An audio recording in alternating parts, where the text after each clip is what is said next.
Hello बच्चों। तो आज वर्क एंड एनर्जी चैप्टर में हम लोग एक्सरसाइज देखेंगे। एक्सरसाइज में जो क्वेश्चन दिए गए हैं उस पर हम लोग चर्चा करेंगे।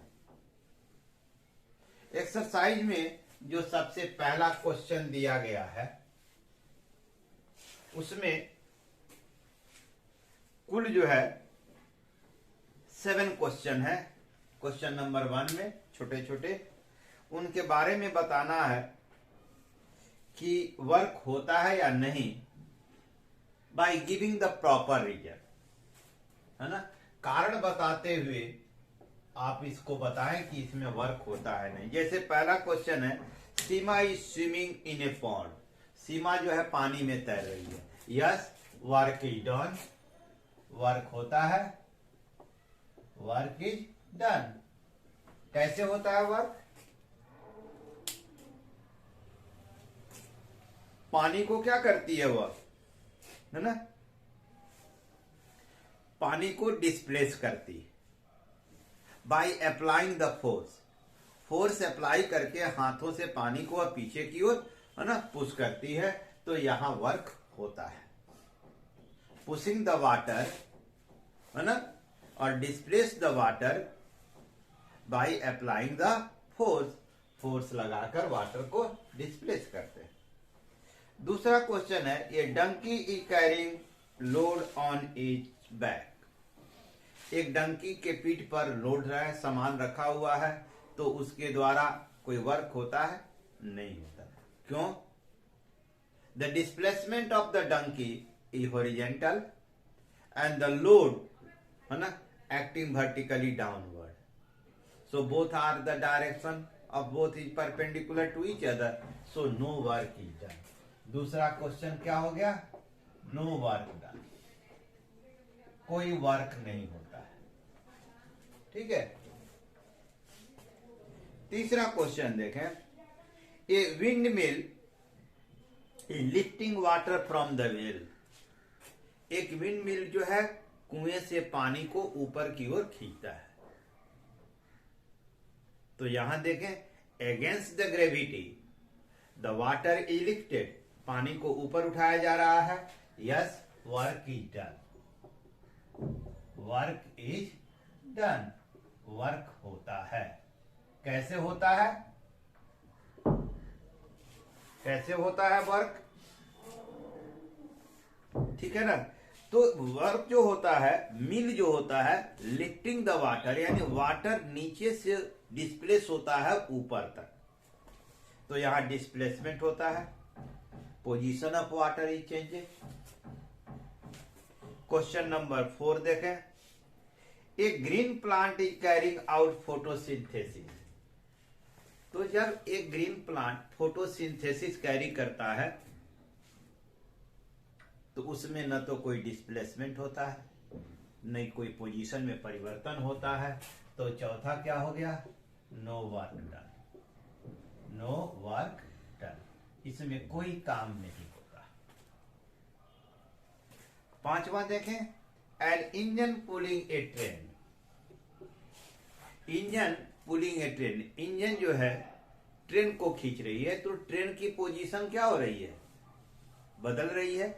यानी कि जो फोर्स इंजन लगा रहा है उस फोर्स के डायरेक्शन में, है ना, डिस्प्लेसमेंट हो रहा है।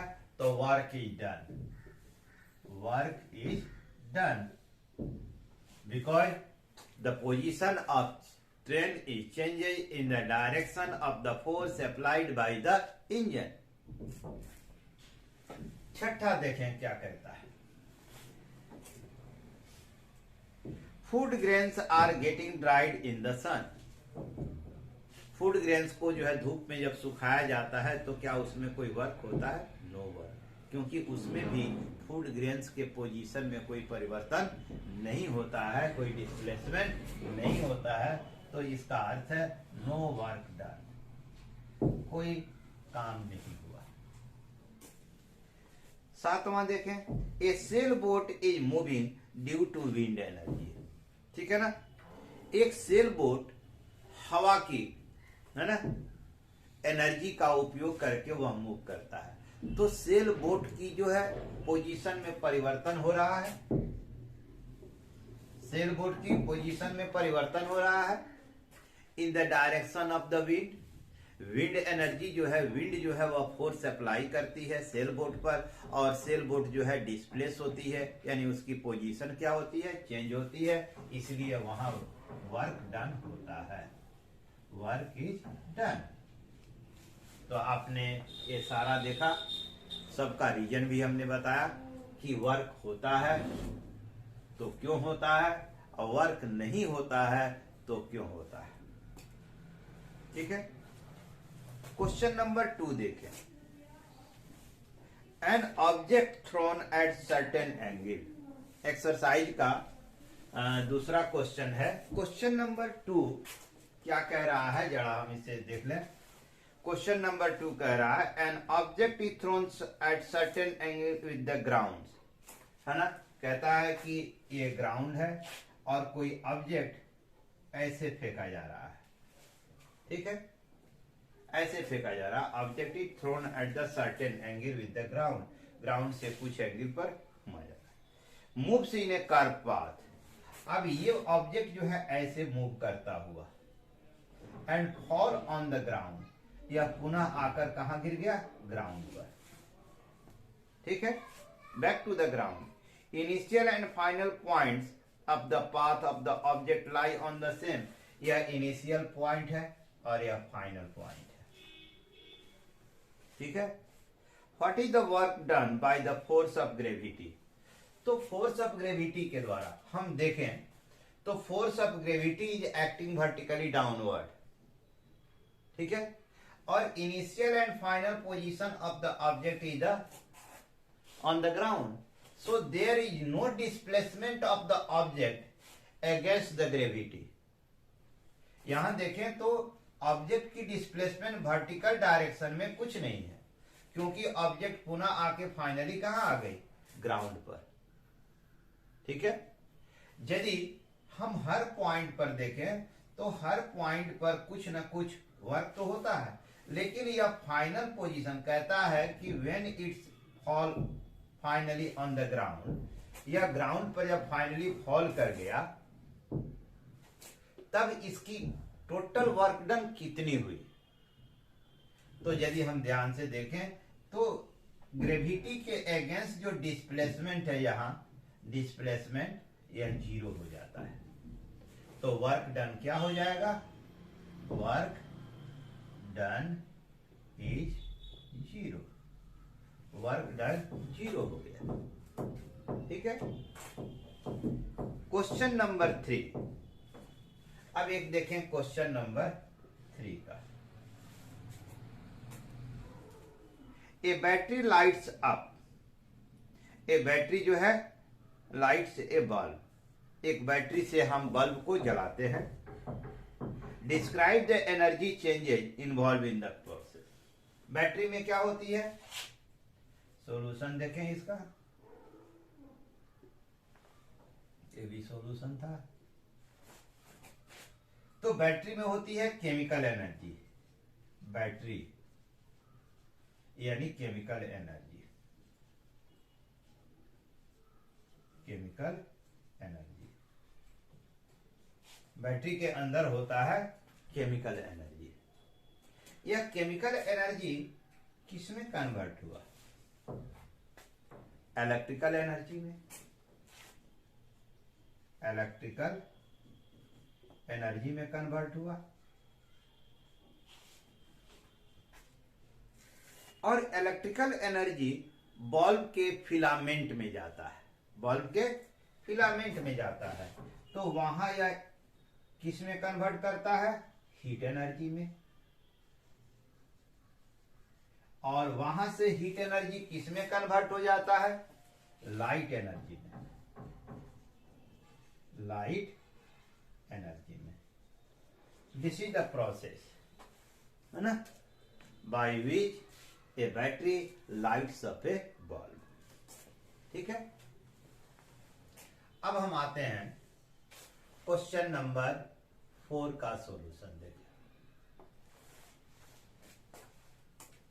A certain force acting on A mass of 20 kg, certain force acting on a mass of 20 kg, 20 kg m दिया हुआ है, changes its velocity from 5 meter per second to the 2 meter per second, यानी u equal to 5 meter per second and v equal to 2 meter per second. ठीक है. Calculate the work done by force, calculate the work done by the force, है ना. W बराबर वाट. ठीक है.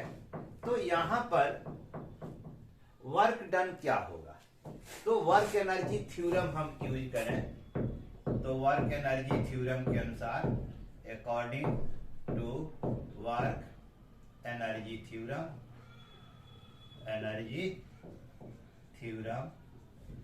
Work done equal to 1/2 mv square minus 1/2 mu square. तो 1/2 m है 20 और v हो गया 2 का स्क्वायर माइनस 1/2 20 इंटू 5 का स्क्वायर. ये हो गया 10, ये भी हो गया 10. तो 10 into 4 minus 10 into 25 equal to 40 minus 250 equal to minus 210. कितना आंसर आया? 210 जूल. अब आते हैं question number 5. Question number 5.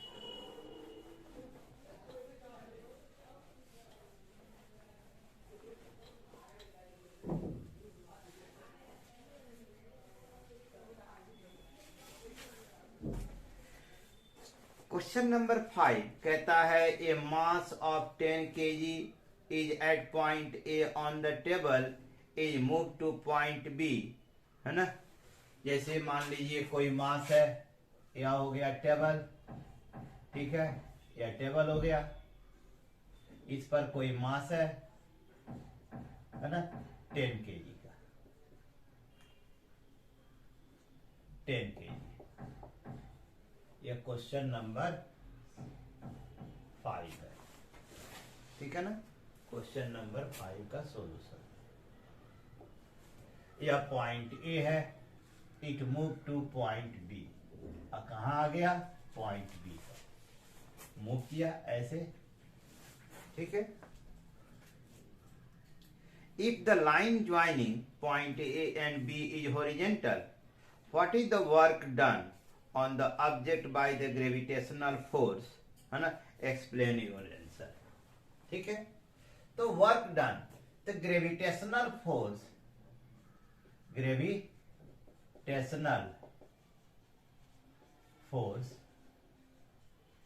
Acting vertically downward, यह नीचे की ओर काम करता है, और डिस्प्लेसमेंट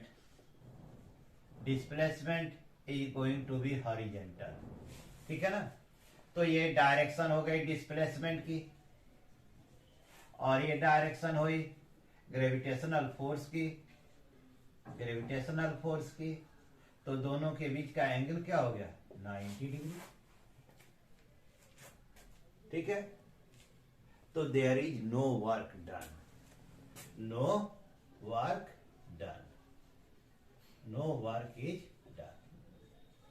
क्यों नहीं होता है? Displacement of the body, it takes place horizontally, and the gravitational force acting vertically downward. So the direction of displacement and direction of force are perpendicular to each other. So there is no work done. कोई work done नहीं होता है, क्योंकि gravitational force के direction में displacement क्या हो गया? 0. तो work done equal to mg into 0 बराबर 0. क्लियर. अब एक देखें क्वेश्चन नंबर 6. ठीक है. Question number 6. क्वेश्चन नंबर 6 का सॉल्यूशन देखें. क्या कहता है? The potential energy of a free falling object decreases progressively does the violate the law of conservation of energy? Why? है ना, कहता है कि कंजर्वेशन ऑफ लॉ, यानी कि जैसे जैसे किसी ऊंचाई से, सपोज दैट ये है सर्टेन ऊंचाई, ठीक है, यहां कोई ऑब्जेक्ट है, ठीक है, तो देखें ये ऑब्जेक्ट है, तो यहां कुछ ना कुछ, चूंकि ग्राउंड से कुछ हाइट पर है, तो यहां पोटेंशियल एनर्जी है। जब ये नीचे की ओर प्रोग्रेसिवली आ रहा है तो पोटेंशियल एनर्जी डिक्रीज करती है। तो कहता है कि does it violate the conservation of energy? क्योंकि पोटेंशियल एनर्जी तो है ना, there is no violation, there is no violation of conservation of energy, because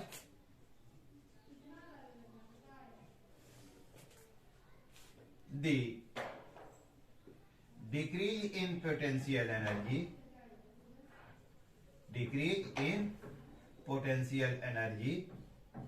gradually changes into kinetic energy. वह धीरे धीरे किस में बदलते जाता है? काइनेटिक एनर्जी में, ठीक है ना, प्रोग्रेसिवली, है ना, इंक्रीजेज, यानी जैसे जैसे नीचे की ओर आता है पोटेंशियल एनर्जी डिक्रीजेज, है ना, एज इट फॉल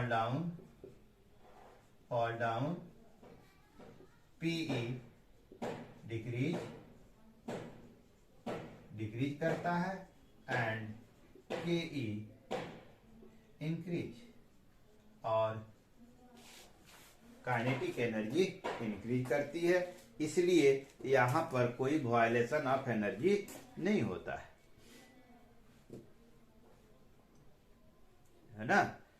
तो we can say the law of conservation of energy is not violated, ठीक है।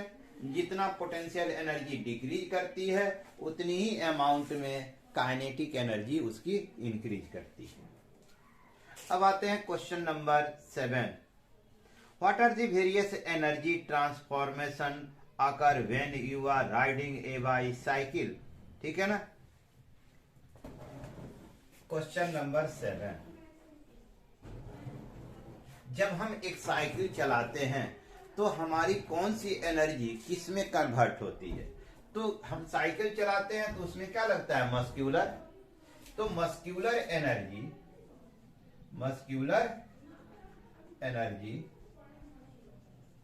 Energy converted into kinetic energy. किस में कन्वर्ट होती है? Kinetic energy. साइकिल में क्या आती है?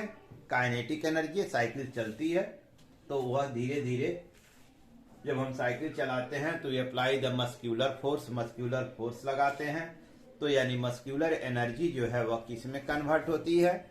वह जो है काइनेटिक एनर्जी में कन्वर्ट होती है, ठीक है बच्चों। तो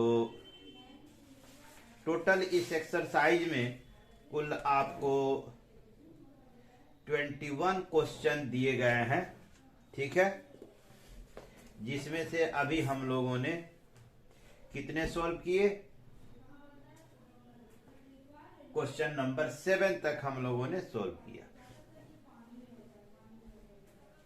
क्वेश्चन नंबर 8 देखें। क्वेश्चन नंबर 8 की सॉल्यूशन, ठीक है। क्वेश्चन नंबर 8 कहता है does the transfer of energy takes place when you push a huge rock with all your might and fail to move it, where is the energy you spend going, ठीक है ना। कहता है कि जब हम किसी ह्यूज रॉक को, बहुत बड़े चट्टान को, पत्थर को हम पुश करते हैं, ठीक है ना, पुश करते हैं, फेल टू मूव इट, लेकिन उसे मूव कर पाने में हम असमर्थ होते हैं, ठीक है। तो where is the energy we spend gone, जो आपकी एनर्जी स्पेंड हुई, खर्च हुई, वह एनर्जी जाती कहां है ना। तो when we push the huge rock, है ना, and the rock also exert, यदि हम किसी रॉक को पुश करते हैं, है ना, तो रॉक जो है ऑल्सो, है ना, एक्सर्ट ए ह्यूज फोर्स।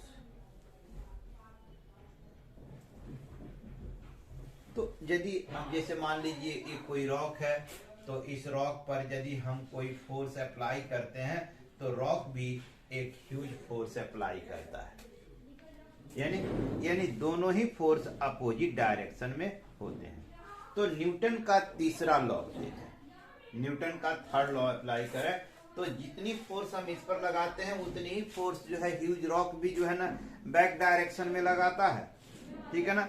तो हमारी जो एनर्जी स्पेंड होती है वो कौन सी एनर्जी स्पेंड होती है, मस्क्यूलर एनर्जी, है ना, मस्क्यूलर एनर्जी स्पेंड होती है, ठीक है ना।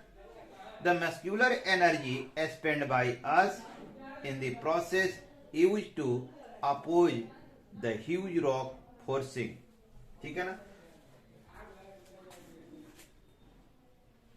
According to Newton's third law, when we push the huge rock, the rock also, है ना, apply